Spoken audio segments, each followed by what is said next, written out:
खबरों में आपका स्वागत है। मैं हूं आपके साथ शैलजा त्यागी। तो मुख्यमंत्री पुष्कर सिंह धामी से मंगलवार को अखिल भारतीय विद्यार्थी परिषद देहरादून जनपद के विभिन्न महाविद्यालयों के विजयी प्रत्याशियों ने शिष्टाचार भेंट की। मुख्यमंत्री आवास में हुई इस मुलाकात के दौरान मुख्यमंत्री धामी ने सभी प्रत्याशियों को जीत की शुभकामनाएं दी और उनके उज्जवल भविष्य की कामना की। उन्होंने कहा कि युवा देश और राज्य की प्रगति को असली शक्ति यही देते हैं और उनकी सक्रिय भागीदारी से समाज में सकारात्मक बदलाव लाया जा सकता है।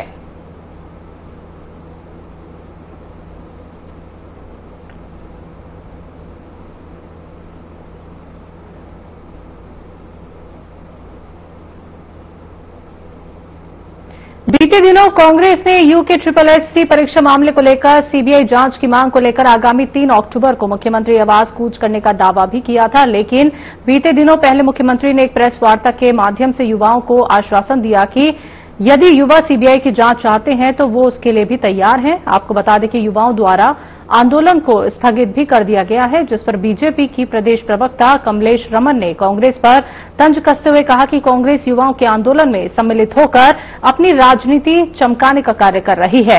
कांग्रेस का मुख्यमंत्री आवास कूच जैसे मुद्दे अब खत्म हो गए हैं।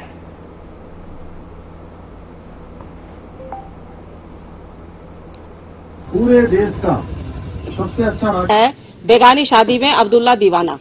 युवाओं के मंच पर जाकर के जिस तरीके से कांग्रेस अपनी राजनीति करने की कोशिश कर रही थी और 3 तारीख का जो उन्होंने आह्वान किया था कि युवाओं के पक्ष में हम मुख्यमंत्री आवास का घेराव करेंगे, मुझे लगता है कि वो सारे मुद्दे अब गौण हो चुके हैं। माननीय मुख्यमंत्री जी ने युवाओं के बीच में जाकर के उनकी उन मांगों को माना है जिनके लिए युवा धरने पर बैठे थे। पर कांग्रेस की ये दोगली राजनीति, दोहरी राजनीति आप देख सकते हैं कि किस तरीके से युवाओं के कंधे पे बंदूक रख के वो 2027 का सपना देख रहे थे। तो मुझे लगता है कि ये कांग्रेस का ये सपना पूरा नहीं होगा और इस वक्त उनका ये धरना प्रदर्शन करना बेमानी सा होगा।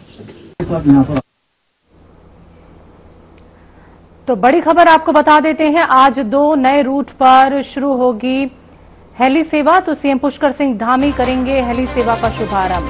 पिथौरागढ़, मुनस्यारी, हल्द्वानी, अल्मोड़ा के लिए शुरू होगी सेवा। तो देहरादून से कनेक्टिविटी को और मजबूती मिलेगी, पर्यटन और स्थानीय आवागमन को नई उड़ान मिलेगी। तो बड़ी खबर आपको बता रहे हैं, आज 2 नए रूट पर शुरू होगी हेली सेवा। तो पुष्कर सिंह धामी हेली सेवा का शुभारंभ करेंगे। साथ ही आपको बता दें पिथौरागढ़, मुनस्यारी, अल्मोड़ा, इसकी कनेक्टिविटी और मजबूत होगी।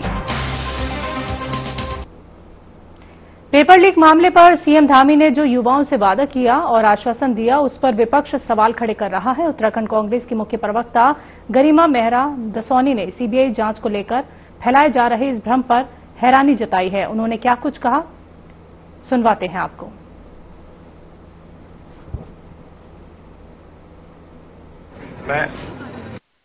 आश्वासनों की राजनीति पर हम भरोसा नहीं करते, क्योंकि यही हमने जो दूध का जला होता है वो छाछ भी फूक फूक कर पीता है। हम बिल्कुल संतुष्ट नहीं हैं इस आश्वासन से, इसलिए क्योंकि यही आश्वासन बतौर मुख्यमंत्री त्रिवेंद्र रावत जी ने 2017 में इस पूरे प्रदेश को दिया। विधानसभा के पावन पटल से ये कहा कि NH-74 की जो जांच है वो सीबीआई के द्वारा होगी और 15 दिन के अंदर होगी, लेकिन आज तक वो जांच सीबीआई से नहीं हो पाई। ठंडे बस्ते में मामला है।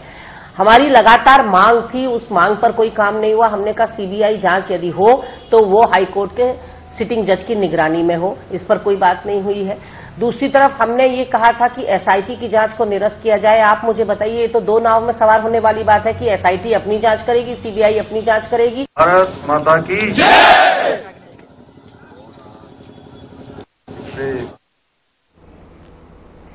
पुष्कर सिंह धामी ने बेरोजगार युवाओं के बीच पहुंचकर उनकी मांग को मानते हुए सीबीआई जांच की संस्तुति कर दी है, लेकिन वहीं उत्तराखंड कांग्रेस के पूर्व प्रदेश अध्यक्ष गणेश गोदियाल का कहना है कि ये मांग पहले ही मान लेनी चाहिए थी।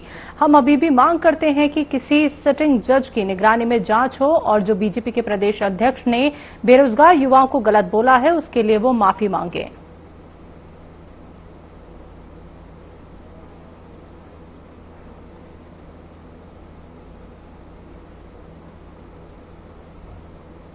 सरकार का ये कहना बिल्कुल गलत था कि पेपर लीक नहीं हुआ।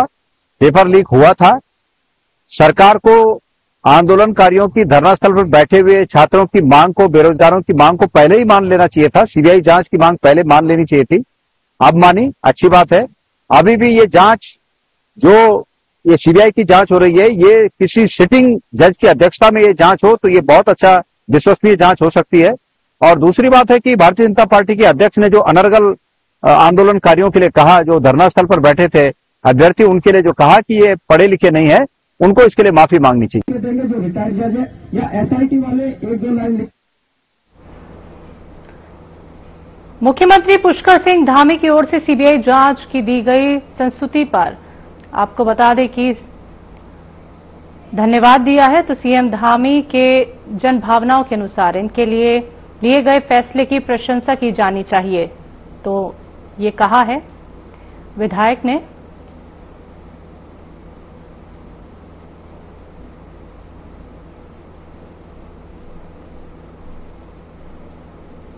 पिछले एक सप्ताह से उत्तराखंड का युवा नगद संबंधी बिंदु पर लगातार आंदोलित था और आंदोलन पूरे उत्तराखंड में जगह जगह पर हो रहे थे।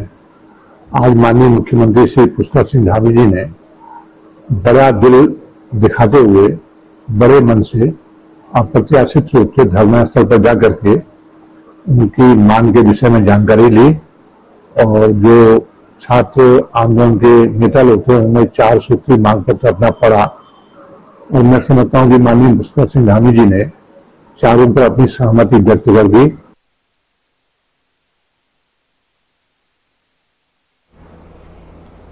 यूके SSSC पेपर लीक मामले को लेकर युवा सड़कों पर प्रदर्शन कर रहे थे। वहीं युवाओं के इस धरने प्रदर्शन को लेकर मुख्यमंत्री पुष्कर सिंह धामी खुद युवाओं के बीच गए और उनकी जायज मांगे मानी, जिस पर युवाओं ने मुख्यमंत्री का धन्यवाद किया। तो वहीं इस बात को लेकर बीजेपी में खुशी की लहर है और इसको लेकर बीजेपी मुख्यालय में मुख्यमंत्री का आभार व्यक्त किया गया। इस मौके पर बीजेपी के वरिष्ठ नेता मौजूद रहे। सीएम धामी के निर्णय की सराहना के साथ ही दर्जाधारी राज्य मंत्री ज्योति प्रसाद गैरोला ने कहा कि मुख्यमंत्री धामी ने युवाओं की भावनाओं को समझते हुए धरना स्थल तक पहुंचकर उनकी मांग को स्वीकार किया, जो उनकी संवेदनशीलता और दूरदर्शिता का परिचायक है।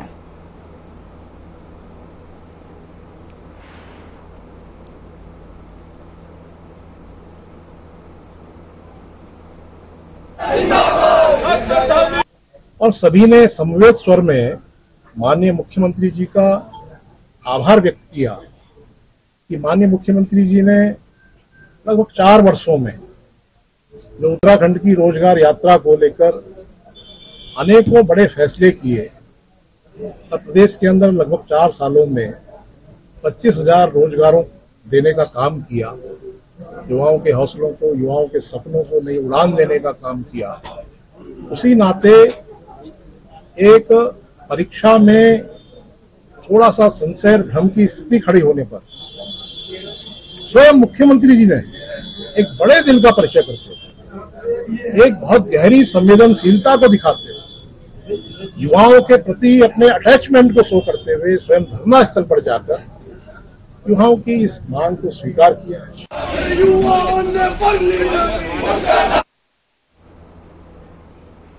पंडित दीनदयाल उपाध्याय की जयंती पर मंगलोर नारसन में बीजेपी कार्यालय में जनसभा आयोजित की गई। सभा में जीएसटी दरों में की गई कटौती पर सरकार का आभार जताया गया। जनसभा में पहुंचे हरियाणा सरकार में रहे पूर्व कैबिनेट मंत्री करतार सिंह भड़ाना सहित बीजेपी के कई वरिष्ठ नेता जनसभा में शामिल हुए। सभा में पहुंची राज्यसभा सांसद कल्पना सैनी ने कहा कि बीजेपी कार्यकर्ता प्रधानमंत्री नरेंद्र मोदी और वित्त मंत्री निर्मला सीतारमण के प्रयासों से जीएसटी दर में कमी होने से मध्यम वर्ग, कमजोर, गरीब किसानों, व्यापारियों, महिलाओं और युवाओं को बड़ी राहत मिली है और दवा सहित कई आवश्यक वस्तुओं पर कर घटने से आम जनता को सीधा लाभ मिल रहा है। साथ ही उन्होंने कहा कि देश और प्रदेश में भयमुक्त, गुंडा मुक्त और भ्रष्टाचार मुक्त सरकार काम कर रही है।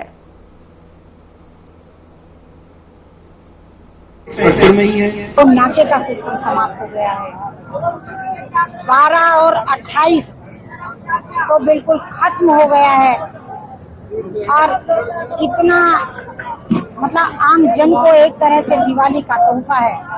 देश के किसी कोने में कोई व्यक्ति से वंचित नहीं रहेगा और एक तरह से इस बार सबके घर में 25 सितंबर को हमारे जो सभी के अध्यक्ष रहे हैं पंडित दीनदयाल उपाध्याय जी की उनकी जन्मदिन और क्योंकि हम 16 तारीख को सेवा पखवाड़ा मना रहे हैं और 25 तारीख को अपनी जन्मदिन बनाई है, लेकिन उसी के दौरान हमने ये संगोष्ठी का हमारे प्रदेश से आह्वान हुआ तो उसी के दीनदयाल उपाध्याय जी के लिए संगोष्ठी का आयोजन किया जाए। तो वो भी एक यहाँ कार्यक्रम था जो आदरणीय डॉक्टर मौलाना जी के कार्यालय में संपन्न हुआ। उन्होंने बहुत ही अच्छे से सम्मान से जीएसटी के बारे में जो कुछ लोग ऐसे भी है जो तो उसके लिए जितना आज पूरे देश में दिवाली मनाने के लिए या आम जो छोटे से छोटा मजदूर है उसको भी रिलीफ दिलाने के लिए जो मोदी जी ने जीएसटी बताई है। और दूसरा उपाध्याय जी का जन्मदिन था, वो उसके लिए हमने सभी को बुलाया था और एमपी साहब भी आए, अध्यक्ष जी भी आए, सभी का यहाँ पे हमने जो सम्मान किया। कैसे जो टैक्स की स्ट्रक्चरिंग है। केंद्रीय राज्य मंत्री अजय टमटा अल्मोड़ा दौरे पर रहे, जहां इस दौरान उन्होंने केंद्र सरकार द्वारा जीएसटी दरों में छूट को लेकर बाजार भ्रमण किया और व्यापारियों और आम जनता से जीएसटी दरों को लेकर चर्चा की।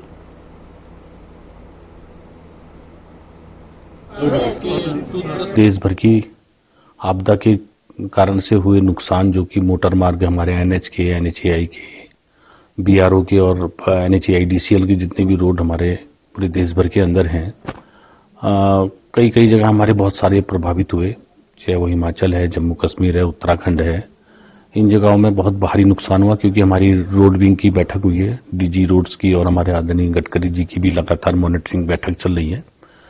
अब चूंकि मानसून इस बार कुछ पहले भी आया और मानसून भी अब जाने की तरफ को है, और अब जो हमारी रोडें, हमने कुछ रोडें मानसून के समय भी बहुत सारी वापस ठीक करने का काम किया और बहुत रोडों को हमने टेम्परेरी तरीके से ठीक किया जिससे आवागमन चल जाए।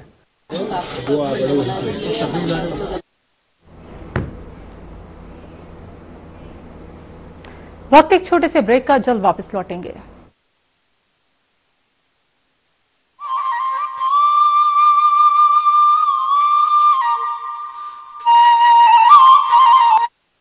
स्वावलंबी हो रहा प्रदेश का युवा, सशक्त हो रहा उत्तराखंड। मुख्यमंत्री पुष्कर सिंह धामी के दूरदर्शी फैसलों और पारदर्शी नीतियों से उत्तराखंड में रोजगार की बयार बह रही है। युवाओं की लाचारी और भ्रष्टाचार की मार पुरानी बात हो गई है। अब युवाओं की मेहनत को समय रहते सही परिणाम मिल रहा है। ऐतिहासिक नकल विरोधी कानून के लागू होने के बाद उत्तराखंड में प्रतियोगी परीक्षाओं में पारदर्शिता आई है। समयबद्ध ढंग से न सिर्फ विज्ञप्ति निकल रही हैं, बल्कि परीक्षा के बाद चयन भी हो रहा है। यही वजह है कि धामी सरकार के कार्यकाल में अब तक 25,000 से ज्यादा युवाओं को सरकारी सेवाओं में रोजगार देने का रिकॉर्ड बना है। पिछले 2-3 वर्ष उत्तराखंड में प्रतियोगी परीक्षा की तैयारी कर रहे छात्रों के लिए काफी अच्छे रहे हैं। उसका महत्वपूर्ण कारण ये है कि एक तो निरंतर रूप से परीक्षाएं आयोजित हो रही है, समयबद्ध रूप में परीक्षाओं के परिणाम भी आ रहे हैं, और परीक्षाओं में सबसे महत्वपूर्ण विषय रहता है पारदर्शिता और शुचिता का, वो इंश्योर हुआ है। मुख्यमंत्री पुष्कर धामी ने महिलाओं के सामाजिक आर्थिक सशक्तिकरण की दिशा में साहसिक कदम उठाया। सरकारी नौकरियों में महिलाओं के लिए 30% क्षैतिज आरक्षण के प्रावधान से प्रदेश की महिलाओं को रोजगार में समान अवसर मिल रहे हैं। हमारी सरकार की कई सारी पहल में से एक जो क्रांतिकारी पहल रही है वो है 30% महिला आरक्षण बिल, जिसके माध्यम से न कि सिर्फ उत्तराखंड की महिलाओं को रोजगार में एक नए अवसर, बल्कि उनकी जो भागीदारी है उसको भी हमने बढ़ते हुए रूप में देखा है।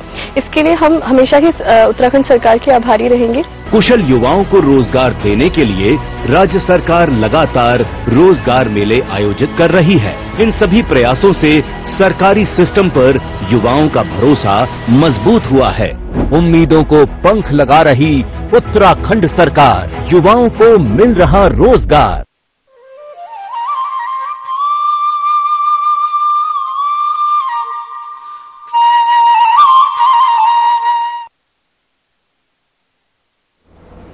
ब्रेक के बाद एक बार फिर से आप सभी का स्वागत है। बढ़ते हैं अगली खबर की तरफ। उत्तराखंड में किसी व्यक्ति या कंपनी को बदनाम करने की कोशिश कर पैसे ऐंठने के मामले अक्सर आते रहते हैं। ऐसे ही कुछ मामला इन दिनों राजधानी देहरादून में चर्चाओं का विषय बना हुआ है। दरअसल उत्तरकाशी के रहने वाले अंकित रावत, जो पिछले लंबे समय से देहरादून में एडीआर ट्रेडिंग कंपनी को संचालित कर रहे हैं, उन पर करोड़ों रुपए की धोखाधड़ी का आरोप लगा था, जिसको लेकर अंकित रावत ने कहा कि उन पर झूठे आरोप लगाए गए थे। राकेश चंद्र बहुगुणा और उनके साथ जो लोग, वो मेरे वाइफ के रिश्तेदार लोग हैं। इन्होंने कुछ समय पहले हम पे गंभीर आरोप लगाए। पहले तो ये पुलिस में गए, फाइनेंशियल फ्रॉडिंग में गए, वहां इन्होंने आरोप लगाए, अपनी वहां पे एप्लीकेशन दी जिसमें कहा गया कि हमारे द्वारा ठगी की गई, जहाँ पे अलग अलग एप्लीकेशन में अलग अलग अमाउंट बताई गई। कहीं 17 करोड़ बताई गई, कहीं 20 करोड़ बताई गई, कहीं 50 करोड़ बताई गई, कहीं 60 करोड़ बोली गई। लेकिन जब भी जांच में आया, जांच में ऐसा कोई भी मामला नहीं आया, ना उसमें कोई 50 करोड़ आया, ना 60 करोड़ आया, ना 20 करोड़ आया, कहीं भी ऐसा नहीं आया। उसके बाद जब पुलिस की सारी जांच हुई, जांच में मैं संलग्न हुआ, जांच में मैंने सारे अपने एविडेंस दिए, मैंने बैंक स्टेटमेंट दी, सारी चीजें दी। उसके बाद जब पुलिस ने जांच लगाई, उसके बाद इन्होंने एक मीडिया कॉन्फ्रेंस करी अभी आज से 4 से 5 दिन पहले, जिस मीडिया कॉन्फ्रेंस में इन्होंने हम पे बड़े गंभीर आरोप लगाए। क्या आई लव मोहम्मद वाले मामले में प्रदेश महामंत्री दीप्ति रावत ने कहा कि इतना संवेदनशील हमको सबको होना पड़ेगा, और जो लोग इसको इंसाइट करने की कोशिश कर रहे हैं, जो लोग इसको गलत दिशा में ले जाने की कोशिश कर रहे हैं, उन पर सरकार की भी निगरानी है। के लिए संवेदनशील हम सबको होना पड़ेगा, और जो लोग इसको इंसाइट करने की कोशिश कर रहे हैं, जो लोग इसको एक गलत दिशा में ऐसी चीजों को लेके जाने की कोशिश कर रहे हैं, उनके ऊपर सरकार भी, उनको निगरानी है सरकार की भी, और पुलिस की भी उनके ऊपर कड़ी कार्रवाई करेगी। क्योंकि अगर ऐसा ही है, कोई गलत बात नहीं, आप कहिए, लेकिन आप अपने घर में कहिए, आप जहां काम करते हैं, आप अपने जहां पर आपकी दुकान है, कुछ है, आप वहां पे लिखिए, वहां पे कहिए, तो क्या समस्या है। लेकिन कानून अपने हाथ में लेना कोई ठीक बात नहीं है, और सरकार इसको बिल्कुल बर्दाश्त नहीं करेगी अगर कोई भी ग्रुप अगर अपने हाथ में कानून लेने की कोशिश करता है। ऋषिकेश फायर ब्रिगेड की टीम ने अपनी कार्यदक्षता को परखने के लिए हरिद्वार रोड स्थित एक फैक्ट्री में मॉक ड्रिल का आयोजन किया। मॉक ड्रिल के दौरान फायर कर्मियों को फैक्ट्री में आग लगाने की सूचना मिली। सूचना मिलते ही फायर कर्मी मौके पर पहुंचे और फैक्ट्री में लगी आग को बुझाया। तो इस दौरान आग लगने से कुछ फैक्ट्री कर्मी घायल हुए, जिन्हें समय रहते उपचार के लिए अस्पताल भेजकर उनकी जान बचाई गई।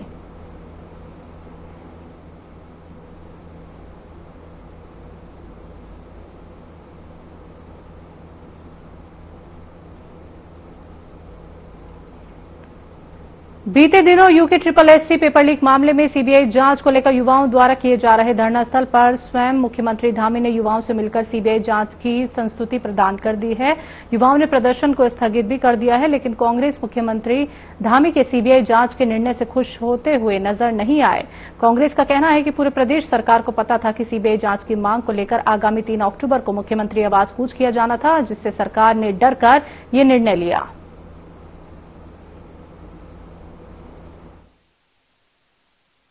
एक आम कहावत है कि जिस ओर जवानी चलती है उस ओर जमाना चलता है। उत्तराखंड के बेरोजगार लगातार पेपर लीक प्रकरण को लेकर के धरना प्रदर्शन कर रहे थे, और ये धरना प्रदर्शन अब प्रत्येक जिले में फैल रहा था।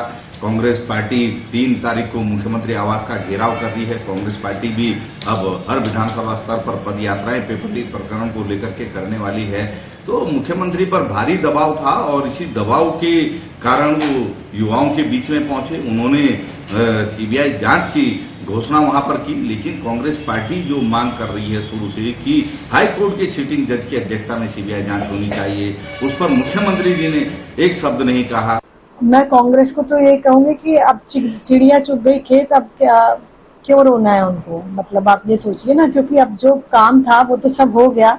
जो वो चाहते थे कि जबरदस्ती, मतलब राजनीति आग कोई और लगाए, राजनीतिक रोटियां जो है कांग्रेस सेकने की कोशिश कर रही थी, या और दूसरे कुछ लोग करने की कोशिश कर रहे थे, आज वो नहीं। आज ये इस भ्रम को तोड़ते हुए मुख्यमंत्री जी सीधा संवाद करने जब पहुंचे युवाओं के साथ, तो ये बहुत बड़ा विषय था।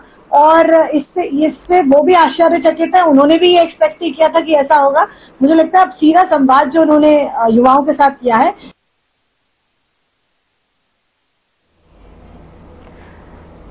तो चलिए सीधा आपको लेके चलते हैं देहरादून, जहां पे सीएम धामी वर्चुअल संवाद कर रहे हैं।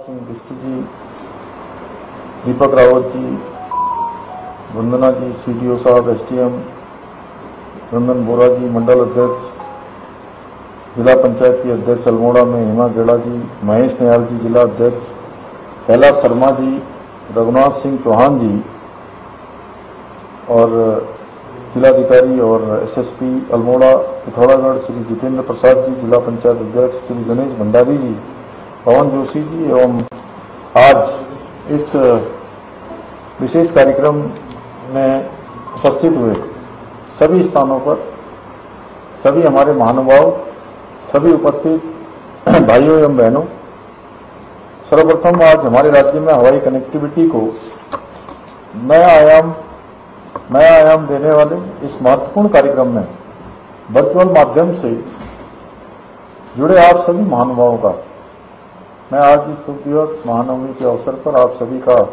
हृदय से स्वागत करता हूं, अभिनंदन करता हूं। और मेरे लिए ये अत्यंत हर्ष का विषय है कि आज हम उड़ान योजना के अंतर्गत पिथौरागढ़ से मुंशियारी के साथ साथ हल्द्वानी से अल्मोड़ा के बीच हेली सेवाओं का शुभारंभ करने जा रहे हैं।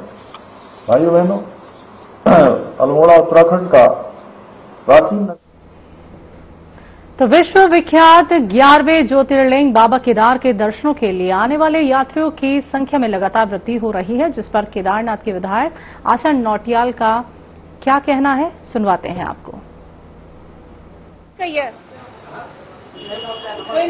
भारतीय जनता पार्टी की शुरू से आदत रही है और कांग्रेस पार्टी ने हमेशा ये बात कही है कि वो आंकड़ों से खेलने का कार्य करते हैं। मसला ये नहीं है कि कितने हजार लोग रोज आ रहे हैं, मसला ये है कि जो लोग आ रहे हैं उनको आप सुविधाएं क्या दे रहे हैं। और जो आशा नौटियाल जी दावा कर रही हैं, उनका दावा यहीं से खारिज हो जाता है। आज आप स्थिति देख लीजिए, पूरे प्रदेश की आपदाग्रस्त है हमारा प्रदेश। देहरादून में भी कई जगह ऐसी हैं, कई स्थान ऐसे हैं जहां पर आपदाएं आई हुई हैं और अभी तक रोड तक नहीं बनी, रास्ता जो है अवरुद्ध है। और केदारनाथ धाम तक जाने के लिए तो आपको पता है रास्ते में कई जगह तो पुल टूटे हुए हैं, मुख्यालयों से जो है आपस का संपर्क टूटा हुआ है। तो इस कठिन वक्त में जो श्रद्धालु आ रहे हैं, सरकार की ये जिम्मेदारी बनती है कि उन्हें किसी भी तरीके की कोई कमी ना हो।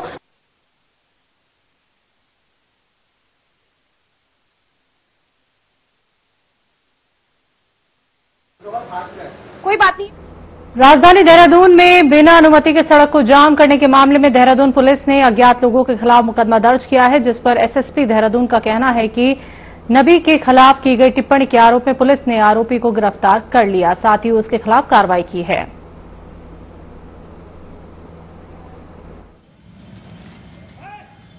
एक पोस्ट कल सोशल मीडिया पर एक धार्मिक पोस्ट के कमेंट किए गए थे और उस पर जो है काउंटर कमेंट में जो है एक 11वीं क्लास का पढ़ने वाला छात्र था, उसके द्वारा उसमें कुछ आपत्तिजनक टिप्पणी की गई थी। चूंकि संज्ञान में आते हुए हमारी सोशल मीडिया टीम द्वारा इसको तत्काल उसको लड़के को ट्रेस किया गया था और उसको हिरासत में लेने के बाद उसकी जानकारी पूरी की गई थी और उसके द्वारा उस आपत्तिजनक पोस्ट को पुलिस द्वारा हटवाया भी गया। और साथ ही साथ जो है इसमें धार्मिक भावना भड़काने में सब इंस्पेक्टर जो चौकी इंचार्ज है आईएसबीटी के, ये बाजार चौकी के, इनके द्वारा जो है एक केस भी इस पर रजिस्टर्ड कर लिया गया।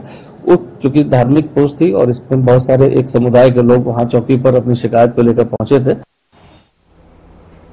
एम्स के पास अतिक्रमण हटाने को लेकर जमकर हंगामा हुआ, तो वहीं इस दौरान पुलिस और नगर निगम की टीम को विरोध का सामना करना पड़ा। बता दें कि विरोध इस कदर हुआ कि सड़क किनारे ठेली लगाने वाली कुछ महिलाओं ने पुलिस और नगर निगम की टीम पर पतीले से भरा खाना तक फेंक दिया।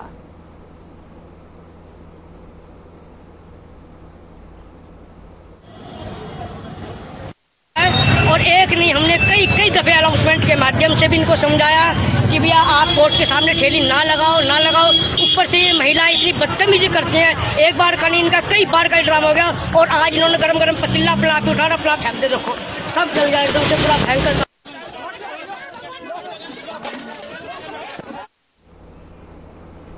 कैबिनेट मंत्री गणेश जोशी ने कंडोली चुड़ोवाली पार्क में सेवा पखवाड़े के अंतर्गत श्री देव सुमन नगर मंडल द्वारा आयोजित स्वच्छता अभियान कार्यक्रम में प्रतिभाग किया। इस अवसर पर कैबिनेट मंत्री गणेश जोशी ने अभियान के तहत झाड़ू लगाकर स्वच्छता का संदेश दिया।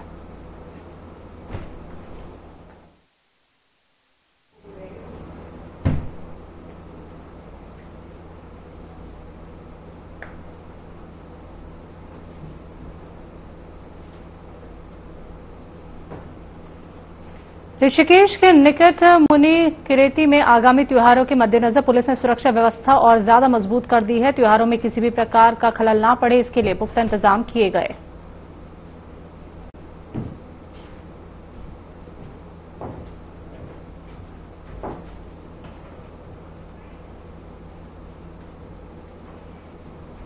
उत्तराखंड की खबरों में अभी के लिए इतना ही। मुझे दीजिए इजाजत। नमस्कार।